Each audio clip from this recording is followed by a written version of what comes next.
Hi, and welcome to Three Questions With. Got my friend Sheryl with us from the Web Action Group. Sheryl, welcome to the show today.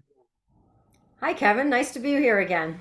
So, Sheryl, I asked you to come on the show today. I want to talk a little bit about content creation today. Okay. There's a concept that we all use. We don't know what it means. Content is king. We say it like, yeah, that's Yeah. important. Yeah. And content's important, but what does it mean now? Why is content king? Well, content is one, what Google looks at to decide whether it knows that you're the expert in your field, right? That's one of the things it looks at is the content on your page. Um, Content is also anything that's in your website, right? The text, the graphics, the contact forms, all that content, right? We think of content as words on a page, right? In a magazine world, it's words on a page. This is words on a website.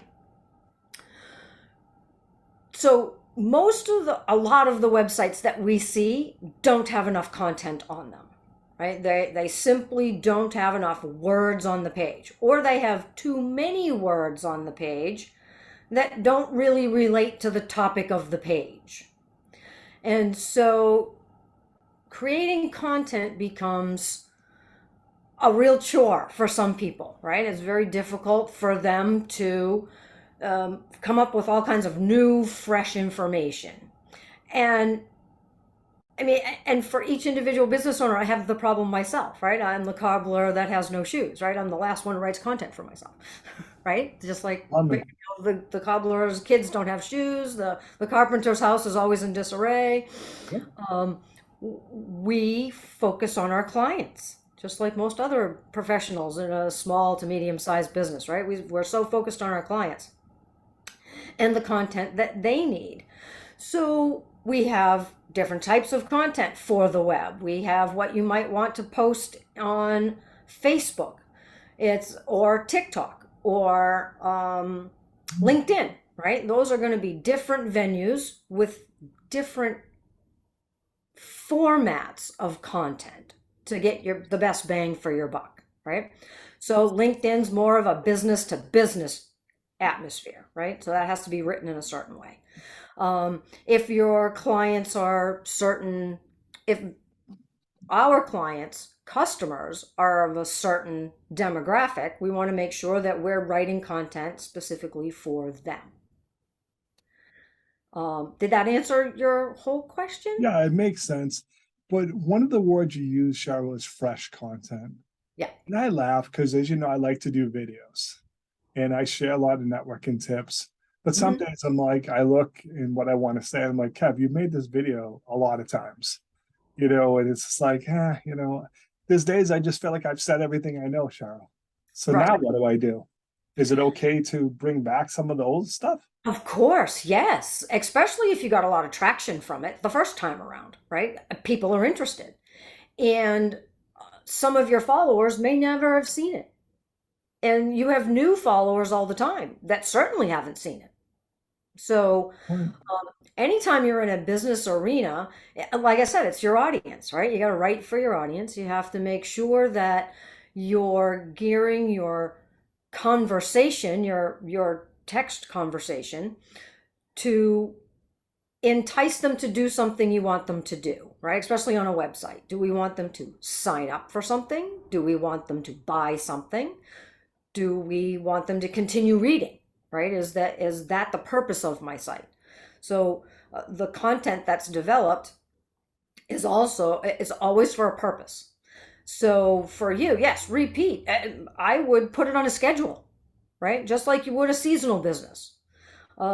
Spring cleaning, right? That's always a good thing. Spring and fall cleaning. Well, flesh out the cobwebs and produce it again in a with a kind of a different light, or like we do with these interviews, right? Uh, Make sure you bring in someone else that can do an interview like this with you about it, about that topic that you don't think is fresh anymore. Um, Someone will always think it's fresh. And especially if you take it out and you reread it and you say, oh, this technology has changed and we don't use this anymore. We're using this platform now. So you can change that up too. Um, TikTok is a great place. It's not a lot of content, it's more visual content. Um, but that's a great place for B2C commerce, right? If you're selling diamond rings or something like that, snow sleds, right? Something that's one to one. That's a great place for that type of content. Website content, Google likes 500 words, right? So 300 words is good. 500 words is better. 1,000 words is yes. Now we're cooking, right? Now it really gives us and it gives the reader the same impression it gives Google, that you know what you're talking about, provided that it's written properly, right? And then for us, keywords comes into that, right? So for us, content, it has to meet the SEO standard that we are accustomed to as well. So we interweave as many keyword phrases as we can. And when you do that in a blog, then you can utilize the blog to do the content for all of your social media, right? So you don't have to, that doesn't have, and then you link back, and now you have backlinking, and now so you're creating your own circle of buzz, so to speak, for yourself. Sure. One of the things I find is people get discouraged because you write a blog post, you make a video, whatever it is, Yeah. and you don't get the response you're hoping for. You get discouraged. And Mm. I find, that I try to monitor what I'm saying. And we were laughing before the show. If I tell you, Sheryl, this is the number one networking tip and you'll make $1 billion off of it, there'll be views.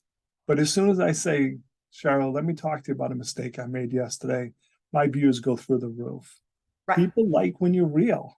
And I'm like, Yes. geez, so I should just keep messing up because I'll get more views, but Well, because it they makes me want to laugh. know, right? They want to know you're human too. You're really a human person that does this business, that makes mistakes, but you fix them, right? That's what everybody wants, right? I don't expect everybody to be perfect. I'm not perfect. I make mistakes all the time, right?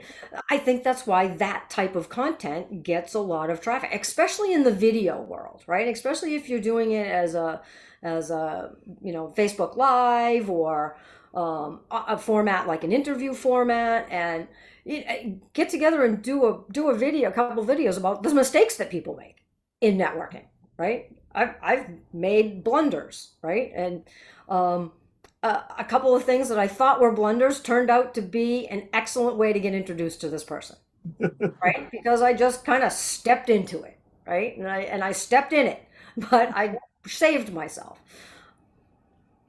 Yeah, like I said, I think that's important, but also, creating content in a way that you're comfortable with.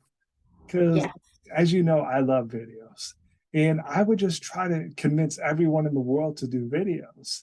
And then one day I was sitting at my desk and I'm like, not everyone's like you. Not everyone likes doing videos. So then I Right. had to do a video about that, saying, hey, I'm sorry for everyone I've tried to, pressure is the word they use. You got to do Facebook Live, Sheryl, do, Instagram Live. And then I realized, not everyone's comfortable. Just like I have friends who are amazing writers, and they'll write that, 1,000-word document. And I'm like, Right. you want me to write 1,000 words, Sheryl? Are you going to give me 4 years to do it? I can't put together 2 sentences. Right. So that's not where my strength is, but you should go where your strength is, right? Yes. Yes. Well, and I'm the perfectionist when I'm writing. So to me, it's never good enough, right? So I have to have other people interject with me. Otherwise, I'm never going to finish it, right? I'm never going to say it's good enough, right? Because I want to fix that little comma. And most people don't care, right? They want the authentic you, right? And they'll notice a spelling mistake, and they may even point it out to you and say, hey, every time I read your blog, you spelled the same word wrong, right? Um, but then it becomes your kind of signature, right? And people will follow you just because they like the fact that you make spelling mistakes, because they do. Yeah, I mean, like you said, I think there's a big deal about reality. The last question I have today is some people just get stumped for ideas, Sheryl. Just like, Yes. okay, what should I be talking about? I always say, well, what are the common questions you're hearing? But sometimes they don't know what to say, so they say nothing. And that's obviously not the solution. What's your Right. advice for content creation ideas? Oh, wow. There's so many different places to find them. When I'm stumped, I go on Google and do a search, right? And I search for exactly what I'm looking for. And and usually I hit it, right? I'll read a few things and I'm like, ah, that's it. I got it, right? I know what I'm going to talk about at my next networking thing. And I know what my goal is going to be. Um, one of the other networking events I talked about a proprietary piece of software that we have. Um, I decided that on the way to the meeting, right? Mhm. So because I saw a sign and it just triggered my memory, right? Yep. So when you get that brainstorm, I call it stream of consciousness. I take my pen and paper and I literally just keep, or I type. If I'm in front of my computer, I'll type. And I type down every single thing that I just thought of. And I do it in a stream of consciousness. I don't care if the punctuation's right. I Mhm. don't care if my spelling's right. I just write away or type away. And that's how we come up with content. We also have a bunch of writers that we can bounce things off of and ask them. So if you're really stumped, call somebody like me and we'll write something for you, right? Makes So there's sense. always that option too. And then sometimes you'll do that for a couple of things and then it kind of gets your brain back to thinking about really what you want to do. Sometimes it helps to look at all of your marketing material again, right? We were talking about spring cleaning and fall cleaning, right? And spring and fall, we try to look at all of the marketing stuff that we're doing. And we say, okay, is this really authentically us? Is it really saying who we are? Are we changing who we are? Are we changing the clients that we're looking at? And then relook at some of the things, like you said, that you've already done and rewrite them for the market that you're going for now, right? The market segment that you want to bring in to the fold. Say we do SEO. Okay. But I also do design development and hosting, right? And I also do some Facebook stuff and social media stuff. So our clients, realtors, we'll say realtors, they have a broad range of things, right? They want to be known and found for realtor. And we all go, Mhm. no. You want to be found for realtor in the town you're in for first time home buyers or luxury homes or that kind of thing. Yep. So if you've decided in your marketing that you want to bring on that market segment, then go and do that homework, right? That specific homework. Go to your competition. I look at my competition all the time. What are they doing? What's new? What's now? What's wow, right? Read someone else's blogs and stuff like that to make your creative juices flow, right? Get your creative mojo back, right? And not everybody writes. Not everybody wants to write. We have many, that's why we write content Yep. because Yep. our clients don't want to do it, right? So, like I said, it there's so much content out there, and again, that stumps people because they're like, well, everybody's already written about that. Yeah, but they're not your people, right? Your people may not have seen that, right? I don't listen to anybody else's weekly thing but yours, right? You're on daily. I look at you. I see it come up in Facebook. I watch it Yep. because I'm interested. Um, I'm also involved in other networking chambers of commerce, so I read their stuff and the ways you can odd publications are also a good thing, right? So publications that you wouldn't normally read them, right? If you're not a People magazine person, pick it up and read it because you never know what's Yep. in there, right? You never know what's going to spark your interest or your imagination. The other things about content is you don't want it to just sit static, right? we syndicate it. We put it out to other news sources so that they can pick it up, so that it's broader, right? That also brings you more people to you, and now you have their blogs that you can now read and look at, right? We have guest posts, right? We have people, we write the content, and then we ask experts in the field to guest post, and we bring in guest posts. And that also gives you a whole nother arena, right? We're making the circle again of people who you can draw ideas from for new content. That makes perfect sense. So, Sheryl, what's the best way for people to reach out there? How can they learn more? Best way to reach us really is the telephone. We pick up the phone. I usually answer the phone, 603-881-8047. You can also reach us if email is your best way, takeaction@webactiongroup.com.